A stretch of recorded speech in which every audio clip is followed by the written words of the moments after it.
Assalamualaikum warahmatullahi wabarakatuh. Saya Ira Safitri dari kelas 5 PAIC.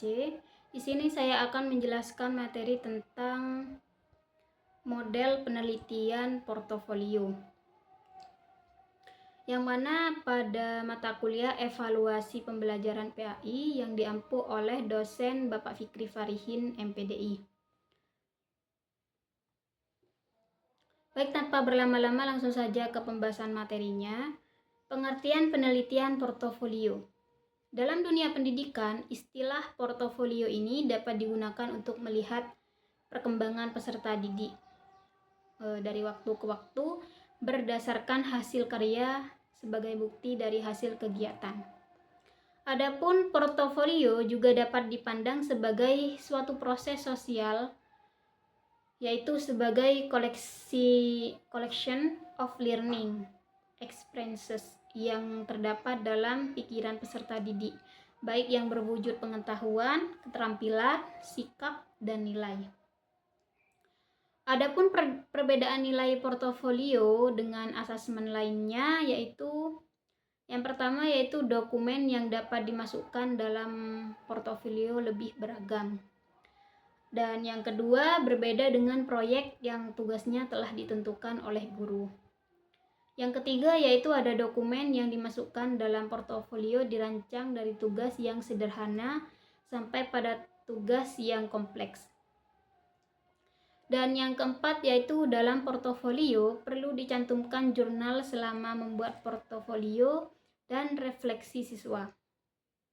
Adapun kelebihan penilaian portofolio yang pertama yaitu melalui portofolio, yang mana tujuannya dan bukti-bukti apa yang telah dikuasai oleh siswa dapat ditampilkan secara jelas. Yang kedua yaitu mampu merefleksikan perubahan penting dalam proses kemampuan atau intelektual peserta didik dari waktu ke waktu. Dan yang ketiga yaitu guru berkesempatan untuk mengamati bagaimana siswa menilai dirinya sendiri serta menilai siswa yang lain. Yang keempat ada portofolio membuka peluang bagi siswa untuk menghadirkan prestasi terbaiknya serta untuk dinilai secara lebih mendalam dan komprehensif.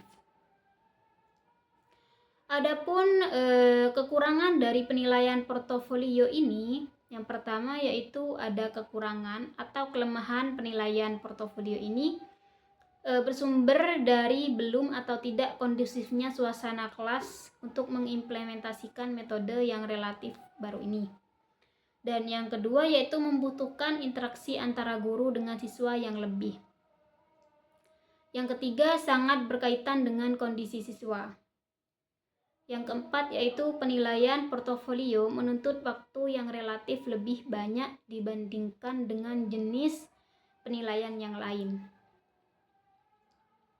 Adapun dalam merencanakan penilaian portofolio, yang pertama yaitu menentukan maksud portofolio.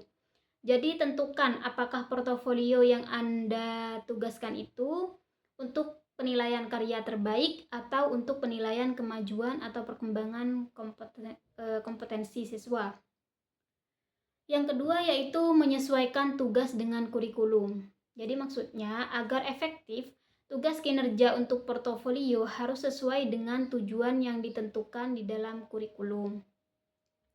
Dan yang ketiga yaitu menentukan indikasi. Maksudnya adalah guru harus menentukan butir-butir apa yang harus terdapat di dalam portofolio.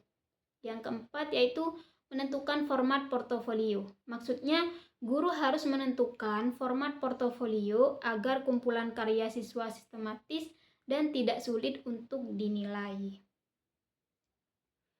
Adapun selanjutnya yaitu implementasi penilaian portofolio dalam.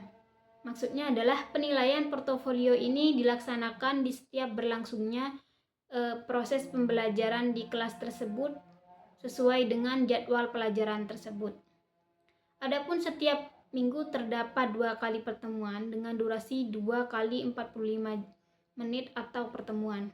Tidak ada batasan pada materi pembelajaran karena yang ditekankan adalah proses penilaian.